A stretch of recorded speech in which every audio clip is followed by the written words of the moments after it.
9월 21일 월요일 새벽입니다. 오늘 함께 묵상할 말씀은 예레미야 34장 8절에서 22절 말씀입니다. 예레미야서는 52장의 책으로 전체 내용이 남유다가 몰락해 가던 상황에서 하나님의 뜻을 전해야 했던 눈물의 선지자인 예레미야를 중심으로 한 성경의 기록입니다. 1장을 서론으로 보고 마지막 52장을 결론으로 떼어내면 2장부터 51장까지가 사실상 본론에 해당됩니다. 이 2장에서 51장은 다시 세 부분으로 우리가 나눌 수 있는데요. 2장부터 25장이 첫 번째 앞부분이고 26장부터 45장까지가 두 번째 부분, 46장에서 51장까지가 세 번째 부분입니다. 본문의 가장 가운데 부분인 26장에서 45장의 말씀은 다시 내용을 따라서 두 부분으로 나눌 수 있습니다. 앞부분이 26장에서 33장까지인데요. 여기에 기록된 말씀은 바벨론의 제1차 침공, BC 약 605년경이죠. 이때부터 바벨론의 4차 침공이 일어날 때까지 BC 약 588년, 그러니까 남유다가 멸망하기 약 2년 전까지 일어난 역사적인 사건과 그것을 중심으로 한 예언을 바탕으로 참예언과 거짓예언의 대립 및 심판, 또 패망을 겪은 후에 이스라엘 백성들의 회복에 대한 약속이 이 말씀에 기록되어 있습니다. 그리고 후반부 34장에서 45장은 바벨론 군대에 의해서 예루살렘이 함락되기 직전과 직후의 주요 사건 속에서의 하나님의 예언의 말씀이 기록되어 있습니다. 따라서 오늘 우리가 읽은 34장 8절에서 22절의 말씀은 1절에서 7절까지의 말씀과 자연스럽게 연결됩니다. 바로 가장 중심부에 있는 본론부의 후반부를 시작하는 그 첫 번째 부분이 오늘 우리가 읽은 이 말씀입니다. 때는 시드기야 왕이 다스릴 때이고 이 시드기야 왕은 남유다의 마지막 왕이므로 시간적으로 남유다가 멸망하기 직전에 일어난 일입니다. 시드기야 왕은 처음에는 바벨론의 순종적이었습니다. 그러나 시간이 지나면서 바벨론으로부터 독립해야겠다는 의지가 있었던 것으로 보입니다. 비록 하나님이 보시기에 선한 왕은 아니었지만 정치적 감각을 발휘해서 바벨론과 대립각을 세우는 남쪽의 왕국인 이집트와의 동맹을 맺어서 바벨론에 대한 결사항전을 고집하고 있었습니다. 게다가 당시에 어지러운 나라 상황 때문이었는지는 몰라도 많은 거짓 선지자들이 결코 예루살렘이 망하지 않는다라고 하는 이러한 허황된 주장을 해대는 바람에 시드기야가 그 말을 철석같이 믿고 있었던 것으로 보입니다.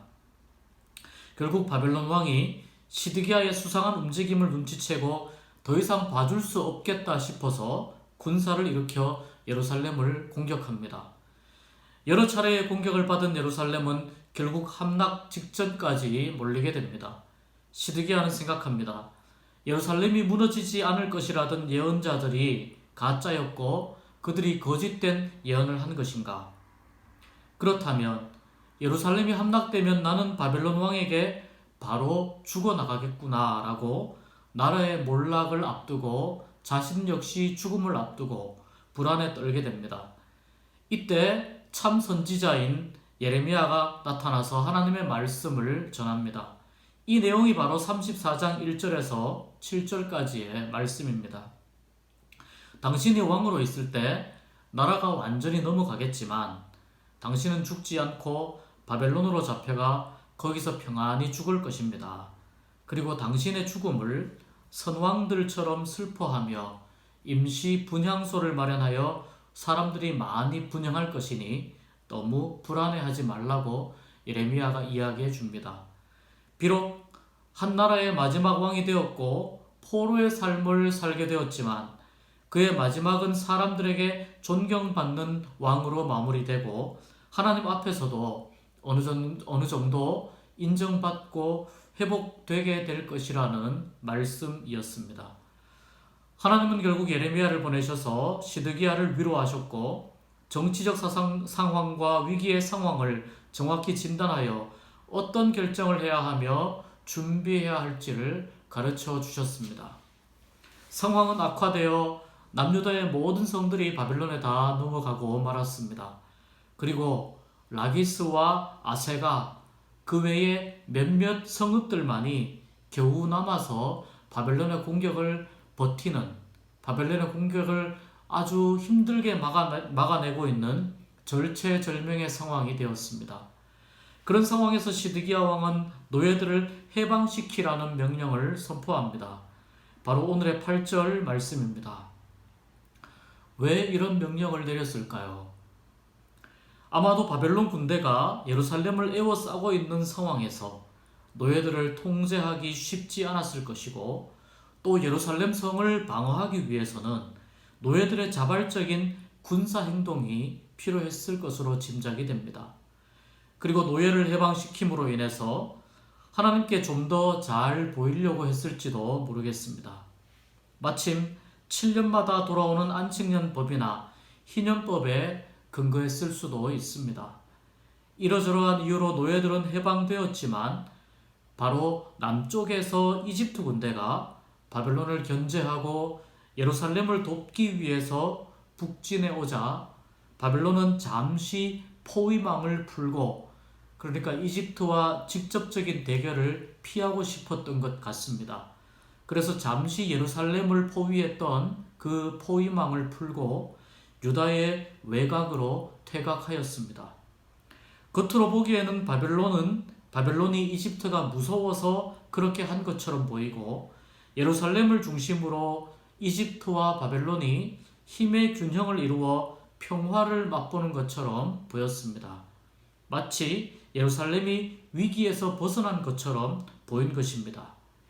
이렇게 되자 시드기야는 노예 해방령을 철회하고 노예들을 다시 붙잡아서 주인들에게로 돌려보냅니다. 바로 이 지점에서 하나님의 진노가 일어납니다. 종이 된 사람들은 평생 종이 되는 것이 아닙니다. 그들은 경제적인 이유로 종이 되었어도 신분이 다시 회복된다는 것이 하나님의 율법이었습니다. 이것이 안식년의 정신이고 희년의 정신이었습니다. 그런데 나라가 어려워져서 노예들의 도움이 필요하니까 해방시켜주는 척하고 이제 그 어려움이 지나간 것 같으니까 다시 해방령을 철회하여 노예 신분을 유지시키는 이 이중적이고 교활한 정치에 하나님이 실망하시고 진노하신 것입니다.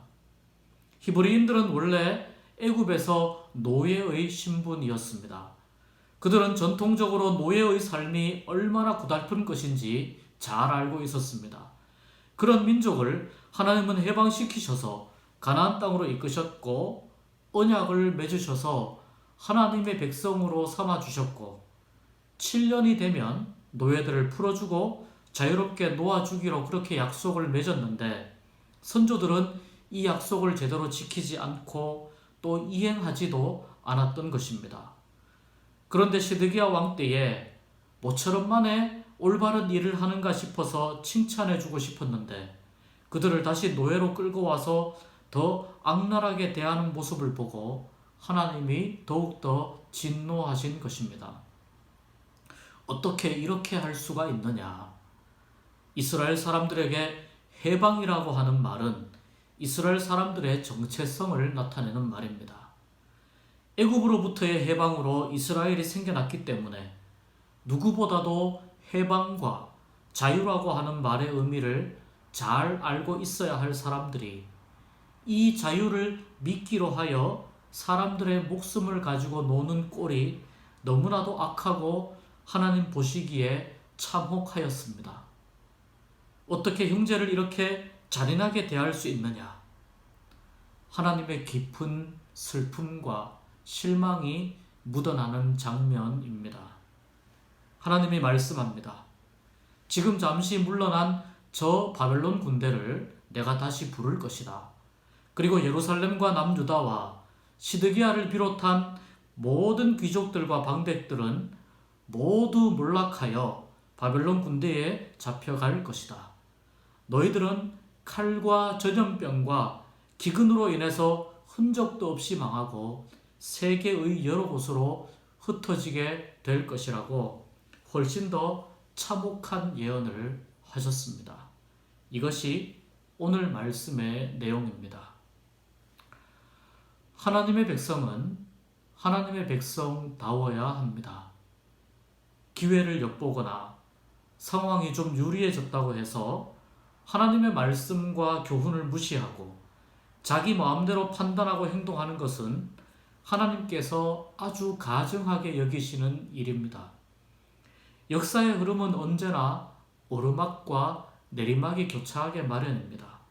만약 그것만 바라본다면 우리는 시드기야나 오늘 말씀에 나오는 이 귀족들과 다를 바가 없습니다.